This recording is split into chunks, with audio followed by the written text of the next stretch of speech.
మీరు makeup test రోజే ఈ 'అప్పల్ సూర్య' అనేది డెఫినెట్‌గా అద్భుతంగా ఉంటుందన్న ఫీలింగ్ మీరు ఆ రోజే వచ్చేసారా? లేదంటే షూట్‌కెళ్ళిన తర్వాత వచ్చిందా ఎలా? ఫస్ట్‌నే. ఫస్టే. ఆళ్ళు ఏ ఫోటో చూడగానే అనుకున్నా. ఇక నా మీద తీసినాక ఇంకా పర్ఫెక్ట్‌గా సెట్ అయిపోయింది. అది ఎలా వస్తుంది ఆ విజన్ గుడ్ డైరెక్టర్స్‌కి వస్తుంది. అది బై డిఫాల్ట్ వస్తుంది.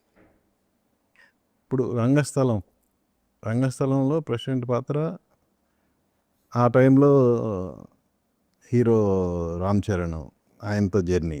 ఇప్పుడు ఇన్నేళ్ల తర్వాత మళ్ళా 'పెద్ది' మీ క్యారెక్టరు 'రామ్ చరణ్'. సో అప్పటికి ఇప్పటికి 'రామ్ చరణ్‌లో' మీరు గమనించిన తేడా ఏంటి? వార్మ్త్ ఇస్ సేమ్ అండి. ఎప్పుడు ఆ పిలుపులో చాలా అందం ఉంటుంది. అంటే ఒక ఆప్యాయత ఉంటుంది.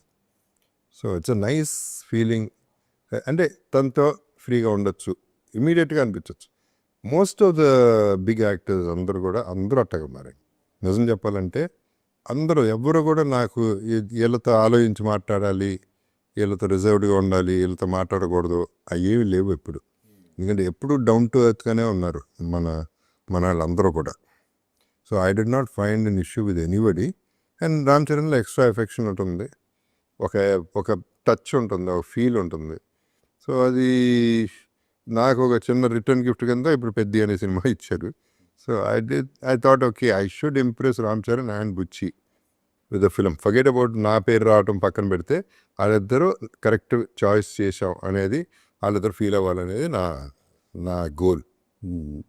కానీ 'బుచ్చి' ఇంటర్వ్యూలో తను ఏం చెప్పాడంటే, సినిమా నుంచి బయటకు వచ్చే ఆడియన్స్‌కి 'పెద్ది' క్యారెక్టర్ తర్వాత గుర్తుండిపోయేది 'అప్పల్ సూర్య', దేవద్ బాబు గారే గుర్తుంటారని చెప్పాడు. దానికి రీజన్ ఉందండి. సినిమాలు చూస్తే అర్థమవుతుంది.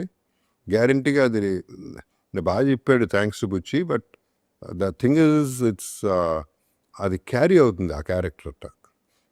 లెంగ్త్ ఎంత ఉన్నాను అనేది పక్కన పెడితే అది ఉన్నా లేకపోయినా ఆ క్యారెక్టరైజేషన్, ఆ సీన్లో ఉన్నా లేకపోయినా క్యారెక్టరైజేషన్ కంటిన్యూ అవుతాం. That is the beauty of the film. That's why I'm banking so much on the film from my part. అది కాకుండా కూడా 100% నేను ఇంతకుముందు చెప్పింది మళ్ళీ చెప్పేది, 'పెద్ది' అనే సినిమా వాళ్ళ ఇండస్ట్రీకే పెద్ద దిక్కు అవుతుంది ఈ సంవత్సరానికి.